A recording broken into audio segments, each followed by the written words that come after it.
Ding ding, throwdown!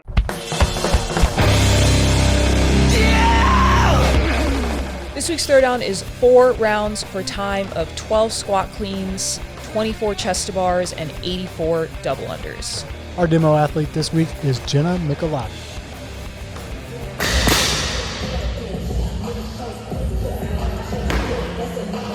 Okay, take 2. I started and then my plate broke. My strategy is singles on the cleans, try to hold for bigger sets on the chest bar, breathe on the double unders. This is Penn State CrossFit! Say hi! Hi! Oh my gosh.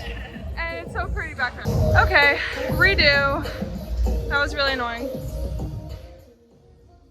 All right, so we have Jenna here. She is a former CrossFit Games teen athlete, and now she's graduated into the big girl division. She's in college, and her coach, Matt Gilpin, said that her training volume now is more of like building phase. She's not really training to compete right now, but she has obviously a lot of talent behind her. So Travis isn't here this week. He's at WFP. Jenna self-proclaimed to Matt that this workout was not a good execution.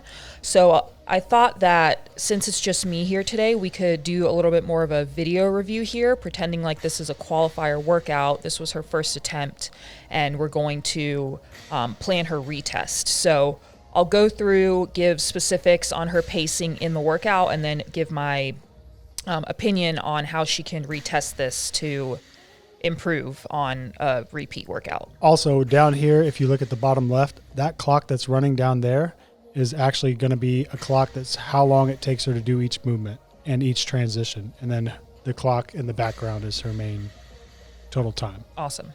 Okay, so starting off, 12 squat cleans. This first round here, she averages 4.8 seconds per rep on her squat cleans with a total of 58 seconds. So she's moving pretty quickly here. Quick reset. Obviously the workout just started, so it's pretty not too hard to keep that kind of tempo, but just keep in mind that 4.8 seconds per rep, because we'll compare that to the next rounds. Quick transition into chest to bars, that was about 6 seconds, and then she said in her strategy that she wanted to do bigger sets on chest to bars, which she does in this round. She does 2 sets and rests, has a fairly quick rest in between them. So hop back up into her second set here. The chest to bar end up taking a total of 34 seconds, which is super quick for 24 chest to bar. She has really good mechanics here. Her speed on them is solid. Transition right into the rope. That was a 9-second transition into the double unders, and then she's going to go into her set. She said in her strategy that she wanted to just like breathe and relax on these. Not specifically if she had a breaking plan. I'm going to say that she didn't have a breaking plan for the double unders here, just based on how she attacks this first round. She does have one, it looks like it's a trip, not a planned break, but she does get through the set in less than a minute here. So for this first round, I'm kind of getting a little ahead of her finishing, but I have a lot of stuff to say about the next round. So she finishes the full round in 2:51.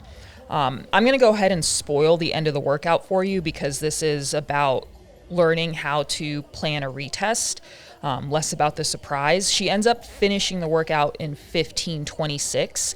So if she were to hold linear splits at a 2:51 first, let's just round that up to a 3-minute, that would have been a 12-minute workout. So there was a huge drop off there.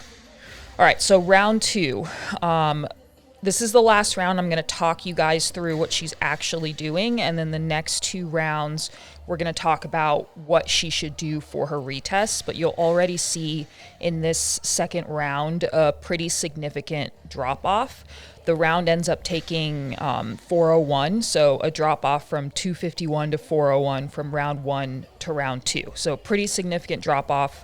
I'll go into where where she loses the time. So the cleans here are they average 6.9 seconds per rep. So basically 7 seconds a rep, and that's up from 4.8 seconds from that first set. So she loses 25 seconds on the clean here. That's a pretty significant drop off when I'm watching athletes do workouts like this. I mean, this workout could very, very easily be in the open. Real quick, that red clock that just popped up, that is now compared to her last round. So any seconds on that red clock is added to what she did on the first time. Awesome. So, this is a classic type of workout that could come out in a qualifier. So whenever you see this big of a deterioration from round 1 to round 2, even if you're not looking at the full round and just the specific reps, that should be a big red flag to you that you mispaced the first round and that it should be adjusted in your retest. So she took 123 total on the cleans there compared to 58 seconds to start. Her transition into chest to bars was still good, 7-second transition. And then she ends up doing 3 sets on chest to bar here. But where she really loses time is this rest break in between chest to bars.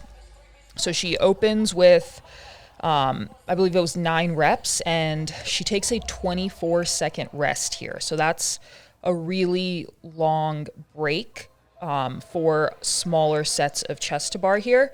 That would be something that's a big marker for me, where we want to just limit that time off of the bar as much as we can, even if that means we're taking smaller sets. And I'll go into more specifics of what that would look like in the retest. So she took 24-second rest, hopped up, did a set of 7, and now she's taking a 15-second rest, and she's going to finish up her set here. And then, so already now her first set of chest to bar took 34 seconds total. We took almost that total amount of time in a rest break of chest to bars here. So again, big red flag asterisk to there's a mispacing there that we can clean up and really improve her score on this workout.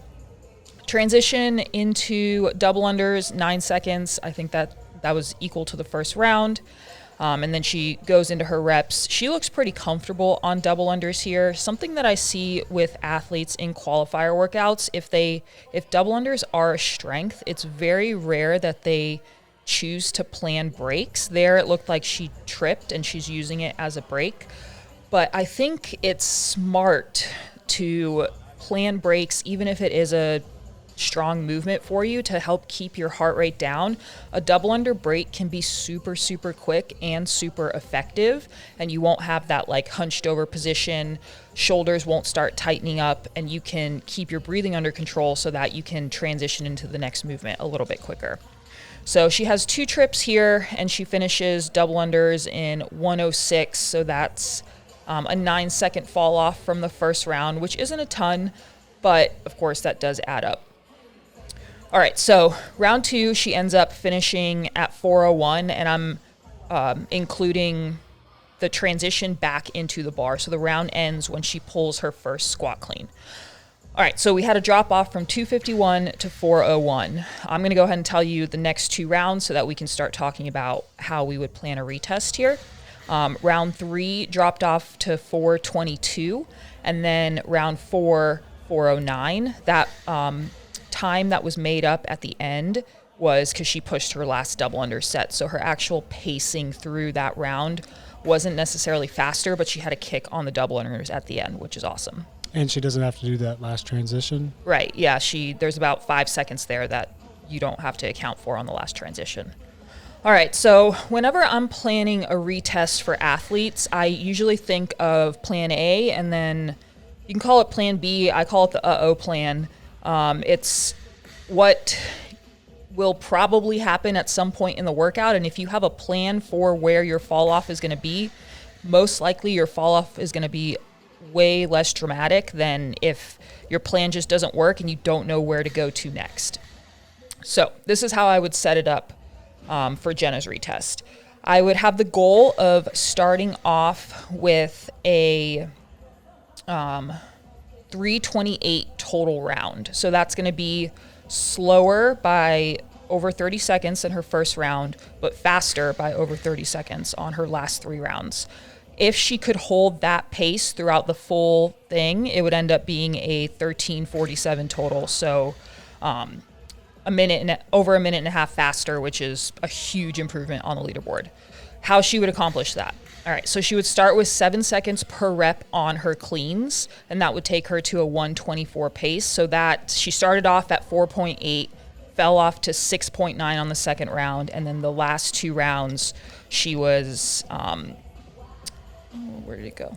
8.25 and 8.9. So she'd be starting her clean pace even a little slower than that second pace that she fell off of, which is probably going to feel pretty slow at the beginning, but it's going to keep her way more controlled. And what we're looking for with this plan is that she comes off of the cleans and she can transition very quickly into her first set of chest to bars, which she already actually executes really well in her first attempt, but then she takes a really long break after her second set, or after her first set of chest to bars into her second set. So we want her to feel okay coming off of the cleans so she can transition like she has been, but then be able to keep moving through her cleans without taking that 20-second rest, through her chest to bars without taking that 20-second rest in between her sets there. So we'd start off at a really controlled pace on the cleans.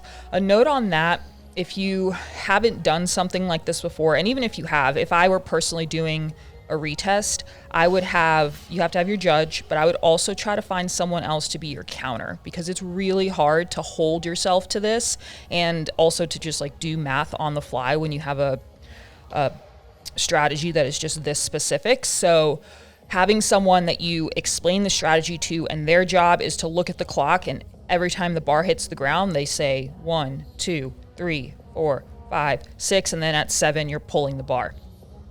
So we'd start at that pace for cleans, which would take her to 124 starting, hold a 6-second transition into chest to bars, which she did do for the first 2 rounds. So I know that it's something that she can do. And we're going to start off with sets of 8, which is way smaller than where she started, even smaller than her second set. What was her first 2 sets? Her first set was 12 and 12, I believe. And then her second set was 9, 7, 7. Is that right? Does that equal 24? No.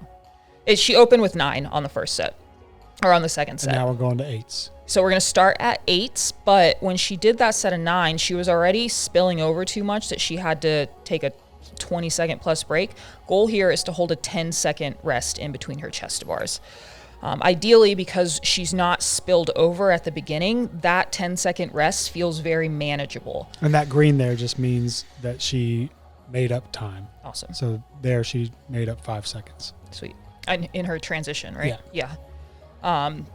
So she would hit 8 chest to bar, rest 10 seconds, 8 chest to bar, rest 10 seconds, 8 chest to bar. Her timing on chest to bars was a set of 8 takes her 9 seconds. So 47 seconds total for her chest to bar set, which is slower than her first round, which was 34 seconds, but then way faster than her last round, because that's faster than even her rest intervals combined in the second round that she took. Transition from there with a 6-second transition into her double unders, which she was able to do basically throughout the whole workout. And then we're going to plan double under breaks. The tricky part about planning double under breaks is it doesn't really account for trips. So you have to do a little bit of like adjusting on the fly.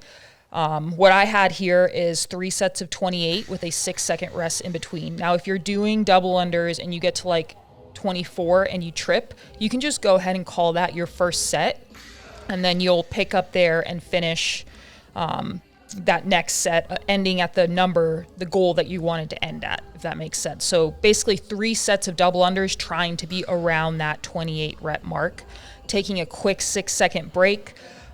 Just stop the rope, relax your shoulders, take a few breaths, and then start spinning again. For someone like Jenna, she's not going to really need that break for the first few rounds. But again, what we're doing is we're keeping her from spilling over so that we can hopefully maintain a better tempo on the barbell and also get rid of those really long rest breaks on the chest bar. That seems to be at the core of all of this. It's like, hey, the reason we're slowing you down is so you don't spill over, but it seems like it's hard for people to grasp that. You want to race, you want to go. Right, yeah, and that first round, especially someone like Jenna, I mean, her movements are awesome. Like, she looks great in everything that she's doing here.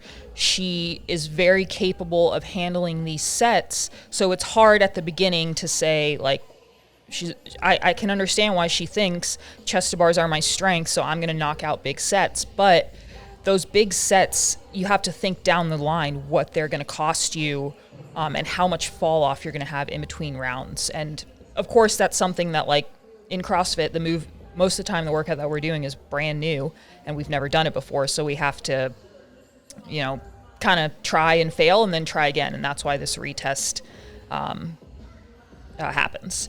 So anyways, that plan would finish her off at a 3:28 round, which if she did that 4 times through would be 13:47, which is taking off a minute and 39 seconds of her full workout, which is awesome. But it's hard to maintain a linear pace like that. So for her plan, I set up where she is shooting for a 3:55 round, which is still faster than all of her rounds minus that first one. And what would change there is we would add one more we would increase the cleans to 8 seconds per rep. We would add one more set of chest to bars, so she'd be doing 4 sets of 6, still maintaining that 10-second rest. And then we keep the double unders the same. So that would give her a way to pace the workout down more as she's getting more fatigued. And we leave a little bit of gray area there where we say try to hold on to plan A to that 3:28 per round as deep as you can. And then we're going to switch to plan B when that's necessary. And you've calculated this so that even if you switch to the O plan, you're beating your initial time? Yeah. So if she does 4 rounds at plan A, she's at 13:47. If she does 3 rounds of A and then her final round is B, that would be 14:14, which is a minute 12 faster. And then if she does 2 rounds of A plus 2 rounds of B, it would be a 14:41, which is still 45 seconds faster. And for those of you who have been on an open leaderboard, you know that 45 seconds is a ton. Wow, I talked through that whole thing. Yeah, it was cool though. I like hearing the inside coaching style of that. Well, thank you, Jenna, for letting me pick apart your workout. You taught people a lot, and I'm sorry that your plate exploded at the beginning. Cool. So if you guys thought this was helpful and you want to see more episodes like this, maybe let us know in the comments. I don't think we'll do it on every single one, but the ones that it makes sense, we'll try. Cool.